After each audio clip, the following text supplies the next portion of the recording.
श्री कृष्णा। तो आइए इस अनोखी श्रृंखला में आपका स्वागत है, जिसमें हम गीता अध्याय के एक एक श्लोक का प्रैक्टिकल वर्णन निकालने की कोशिश कर रहे हैं।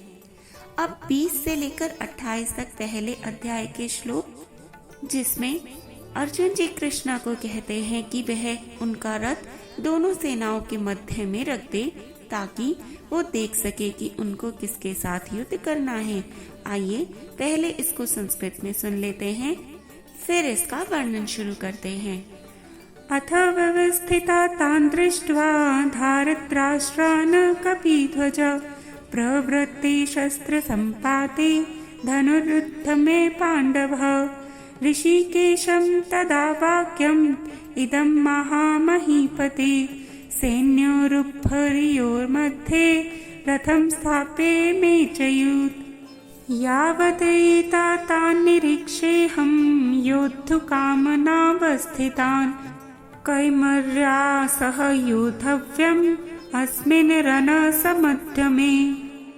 अर्थात इसके बाद कपिध्वज अर्जुन ने मोर्चा बांधकर डटे हुए धृतराष्ट्र संबंधियों को देखकर उस शस्त्र चलने की तैयारी के समय गांडीव उठाकर ऋषिकेश श्री कृष्ण से यह कहा, हे अच्युत, मेरे रथ को दोनों सेनाओं के बीच में खड़ा कीजिए, जब तक कि मैं युद्ध क्षेत्र में खड़े हुए युद्ध की इच्छा वालों को भली प्रकार देख ना लूं कि इस युद्ध रूप उद्योग में मुझे किन किन के साथ युद्ध करना योग्य है। अब देखिए, इसमें सबसे पहले दो चीजें निकलती हैं। सबसे पहले चीज है जो कि काफी लोगों के मन में आया होगा कि कृष्ण जी ने युद्ध भूमि का चुनाव ही क्यों किया गीता का उपदेश देने के लिए, और ऐसी स्थिति में जबकि अर्जुन जी को युद्ध करना चाहिए था, वे ऐसे असमंजस में कैसे हैं। तो देखिए, अगर आप इसको हमारे प्रैक्टिकल कलयुग की लाइफ से कंपेयर करेंगे तो आप अपनी बहुत सारे सिचुएशन में जब खड़े होकर देखेंगे तो हम अपनी किसी भी डिसीजन को लेने के लिए जब सबसे ज्यादा युद्ध की स्थिति में होते हैं, वो सभी अपने होते हैं। आपको कोई नया काम शुरू करना है तो सबसे पहले हमारे दिमाग में यही आता है कि हमारे अपने क्या कहेंगे, वो क्या सोचेगा, मामा क्या सोचेंगे, मौसी क्या सोचेंगी, पापा क्या कहेंगे, मम्मी क्या कहेंगी, भाई क्या कहेगा, बेटा क्या कहेगा। यही सब सोच के हम अपने निर्णय लेते हैं। और कृष्ण जी ये बताना चाहते हैं कि बच्चे, तू हर बार इसी तरह से युद्ध में फंसेगा, हर बार तुझे तेरे अपने ही युद्ध में फंसाएंगे, किंतु जब तू उन सबसे सलाह ना लेकर मेरी तरफ मुड़ जाएगा तो मैं तुझे सही सलाह दूंगा। पर हम ये कर नहीं पाते। हम किसी अपने की, किसी दोस्त की और उनकी सलाहों पर अधिकार जमाते हैं और उनसे सलाह मांगते हैं। हम भगवान की तरफ मुड़ते ही नहीं कि उनसे सलाह मिले। अब बहुत से लोग ये भी सोचते होंगे कि भगवान भाई दिखते थोड़ी हैं, अर्जुन जी को तो कृष्ण जी दिख रहे थे। लेकिन यदि देखो, हम कलयुग में जी रहे हैं तो बहुत सारी चीजें हमें वैसे ही जीनी होंगी। द्वापर युग में हम महाभारत में भी तो नहीं खड़े हैं, हम लिटरली गांडी लेकर थोड़ी खड़े हैं कि हमें ऐसे है। हम अपने विचारों का ही युद्ध कर रहे हैं, तो हमें अपने विचारों में ही श्री कृष्ण को ढूंढना होगा, श्री कृष्ण के विचारों को ढूंढना होगा। ये हमें ढूंढना है। और जब तक हम करवट नहीं लेंगे, जब तक हम कृष्ण के मुख नहीं होंगे, वो हमें गीता का उपदेश नहीं देंगे मेरे भाई। तो हमें पहले सबसे हमें उन मुख होना पड़ेगा।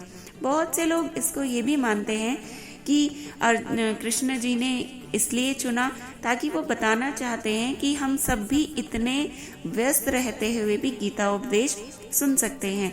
लेकिन मुझे ये बहुत ज़्यादा सही नहीं लगता है, क्योंकि अगर आप प्रैक्टिकली देखें, और गीता का जो ज्ञान है वो सब प्रैक्टिकल है, उसमें कुछ भी याद करने लायक नहीं है, उसे प्रैक्टिकल करने लायक है।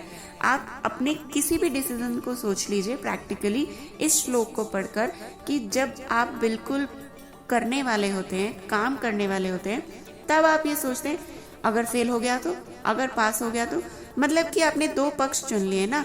अर्जुन जी ने भी तो यही कहा कि कृष्ण जी मेरे रथ को दोनों पक्ष के बीच में रख दो। आप भी यही करते हैं कोई भी नया काम शुरू करने से पहले। अब मैं अपनी बात कहूँ तो मैं ये श्रृंखला शुरू करने जा रही हूँ जिसमें भगवत गीता का एक एक श्लोक का एक्सप्लेनेशन देना है। ये बहुत बड़ा एक कमिटमेंट है और इसमें मुझे बहुत समय भी लग रहा है, क्योंकि जैसे मैंने कई बार कहा है कि मैं एक फिजियोथेरेपिस्ट हूँ। मेरी मॉर्निंग ओपीडी होती है, मेरी इवनिंग ओपीडी होती है, 2 बच्चे हैं, घर की लाइफ है, बहुत सारे काम हैं, तो बड़ा मुश्किल से टाइम निकालना पड़ रहा है। तो सबसे पहले तो यही आता है माइंड में, भाई फेल हो गई तो इतने टाइम का क्या करूँगी, कैसे निकालूंगी इतना टाइम जो एक फेल श्रृंखला बन जाएगी।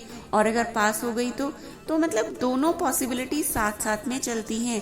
हमारा कौरव और पांडव पक्ष यही है, कौरव हार का पक्ष, अधर्म का पक्ष, जहाँ पर सब योद्धा भी हैं किंतु फिर भी वहाँ कृष्ण नहीं है।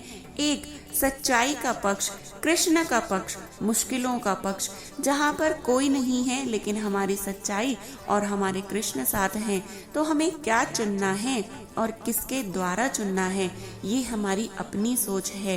तो आज भी अगर आप किसी भी प्रैक्टिकल सिचुएशन में देखेंगे तो हम युद्ध के बीच में ही खड़े हैं।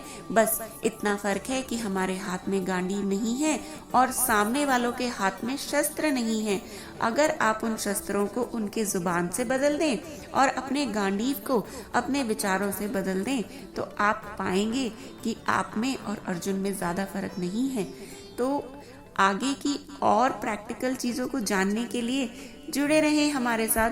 कोई भी संशय हो किसी भी तरह का, प्लीज मुझे कमेंट बॉक्स में बताइए, क्योंकि आपके रिप्लाई से सीरियसली मुझे भी बहुत ज्यादा एक प्रोत्साहन मिलेगा और मुझे भी एक पक्ष चुनने में बड़ी आसानी होगी।